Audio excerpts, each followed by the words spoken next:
It's my pleasure to welcome you to Answers from Scripture. Whether you're just being introduced to the Bible for the first time or you've been studying it for a lifetime, I'm confident that you'll benefit from Brother Mark's passionate explanations for the Word of God.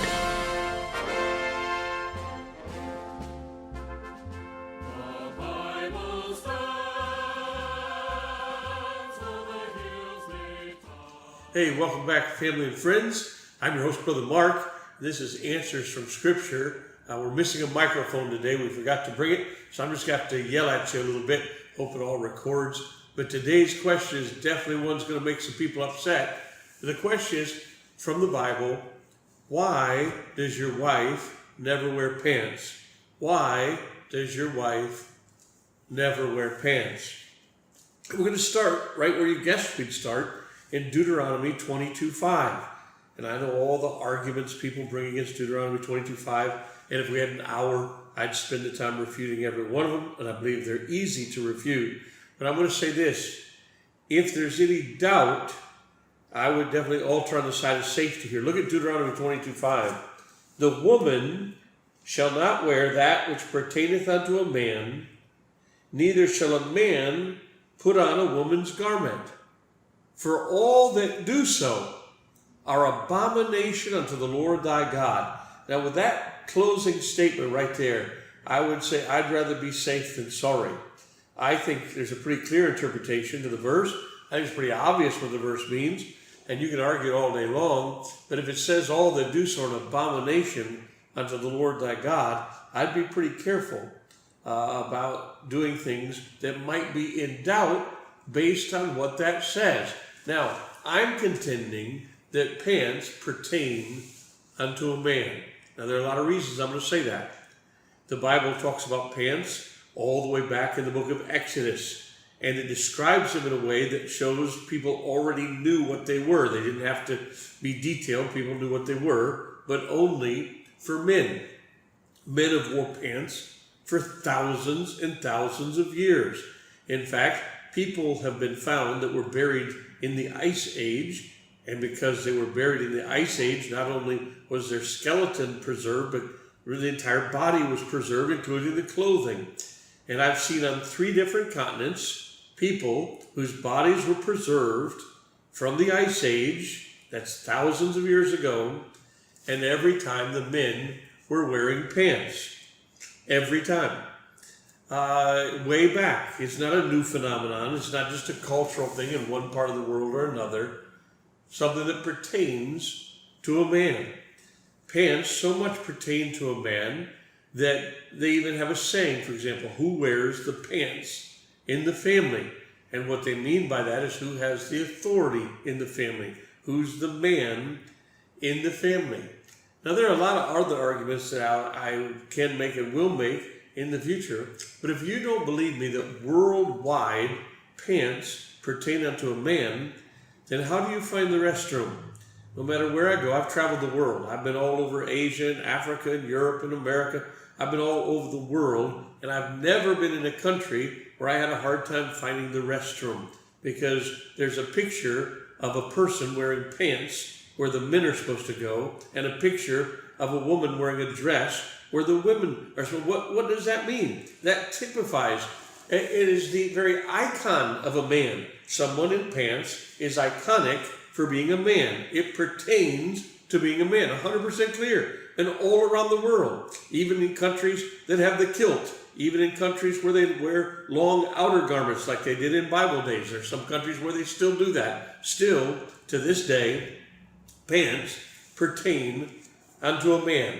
Now, I don't have time to go into it in the detail that we usually do if we were preaching this in church, where we maybe have an hour, but I want to look at a couple of things. First of all, men and women should have their nakedness covered. Men and women both. In Leviticus 18, and I know Leviticus 18 is primarily talking about incest, but the thing I want to make clear here that it's for the man and the woman. In Leviticus 18, verse 6, for example, none of you shall approach to any that is near of kin to him to uncover their nakedness. I am the Lord. Thy nakedness of thy father, or the nakedness of thy mother. And it goes on and lists lots of people, men and women. Men are supposed to have their nakedness covered. Women are supposed to have their nakedness covered.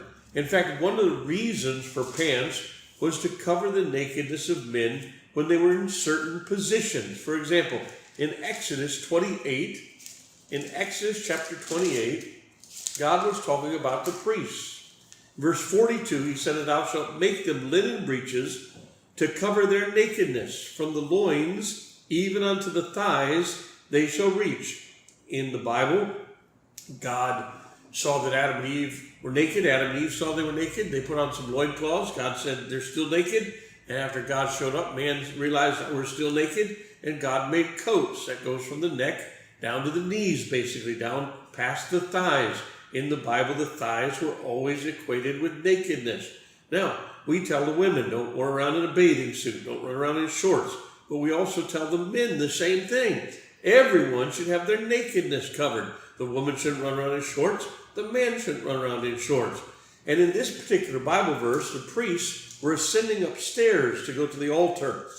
And the reason, he said, in this case, you make sure you wear breeches under your long overgarments, in case when you're walking up the stairs, somebody might see up and see your thigh, and that means uncover your nakedness or see your nakedness.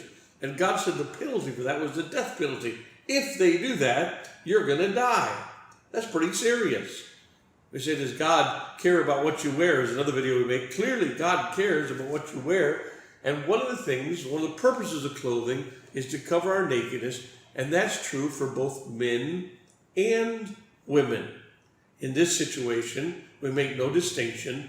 Men should have their nakedness covered, and women should have their nakedness covered. But now we want to go to 1 Timothy chapter 2, and there is a place here that makes distinction about garments between men and women. Clearly, the difference between men's garments and women's garments always existed, or Deuteronomy 22:5 doesn't even make sense.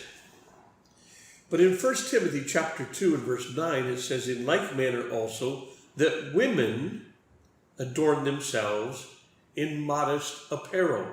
Now here, it's talking about more than covering your nakedness, because this is exclusively mentioned for women. And it uses the word modest. We understand what that means. But it also uses the word apparel. The Greek word here is katastola. And katastola means something that's long and flowing. You see, even when the men weren't wearing breeches in the Bible times, sometimes they did, and sometimes they didn't. But even when they didn't, they all wore long, flowing outer garments. So you say, well, what's the difference then? Well, a man would have a belt on the outside of his long, flowing outer garment. The woman would wear her belt on the inside of the outer garment, and that was one of the distinctions. Because here, modest apparel, katastola, means long and flowing, not tight to the body. Like the belt on the outside would make it tight to the body. Now, let me explain it a little bit more. Both men and women need their flesh covered, but women also needed their form covered. Why? Well, it's the way men work is the problem. That men not only lust after flesh, they'll lust after the form of woman. You say, I don't believe that. Or maybe you just don't care. Well, I have a question for you. If you've driven around the United States of America and you've seen semi-trucks, you've seen thousands and thousands and thousands of mud flaps with the silhouette of a woman. You don't see any flesh. You don't see any nakedness. All you see is the form. How many mud flaps have you seen with a silhouette of a man? Zero. The women don't care much about the man's form. Oh, they might want a tall man, or they might say something, but they aren't walking around talking about the dimensions of the chest, the waist, and the hips, like men are. Men are turned on not only by the flesh of a woman, but by the form of a woman. And both men and women should cover up their flesh, but women particularly were to cover their form, katastola. It means long and flowing. I want to take you to Job 38, and we could take a whole lot more time with this and show a lot more scriptures, but time is running out and running short. I know people won't watch a video if it's longer than 10 or 15 minutes usually, so we try to keep these short. Listen to this. In Job 38 in verse 3, God speaks to Job, and God says, "Gird up now thy loins like a man." Now, there was something that men would do that women weren't allowed to do. Let's say men were about to go out and they were going to work in the fields, and they needed more freedom than their long outer garment usually gave them. Or let's say men were about to go to war, or were running in a race.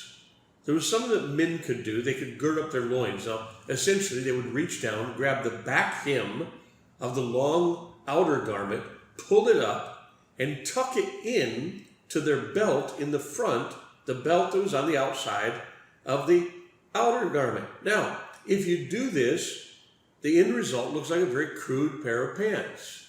And now the loins, that's the area from the belt to the knee, the area right below your belt and the area of your thighs, are girded up.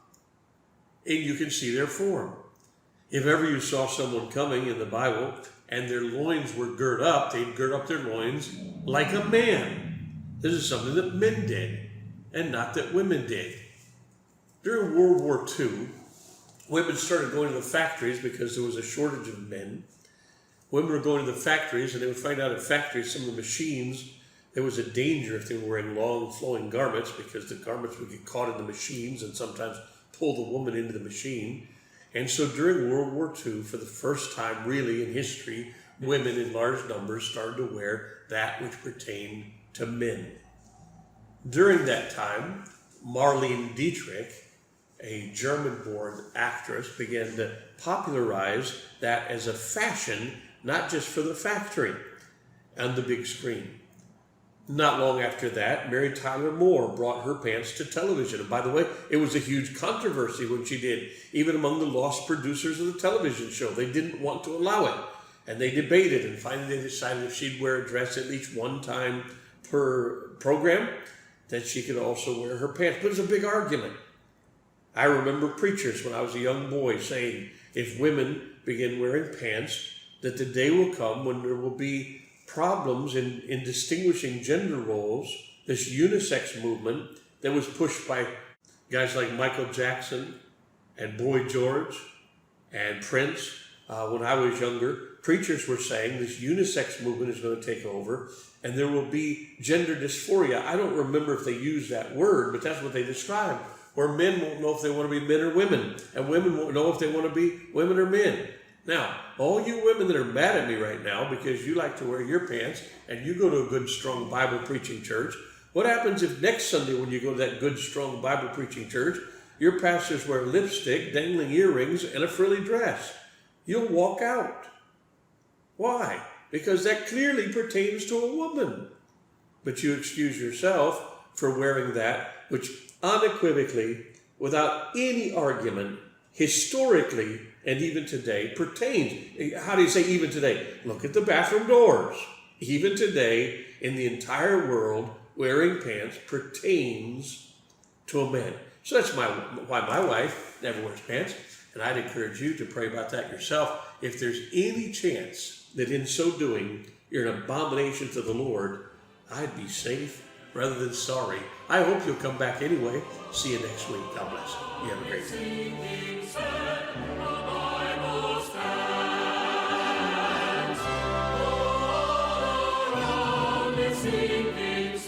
Thanks so much for listening. If you have a question you'd like to have answered, mention it in the comments field below, or visit us at www.answersfromscripture.online.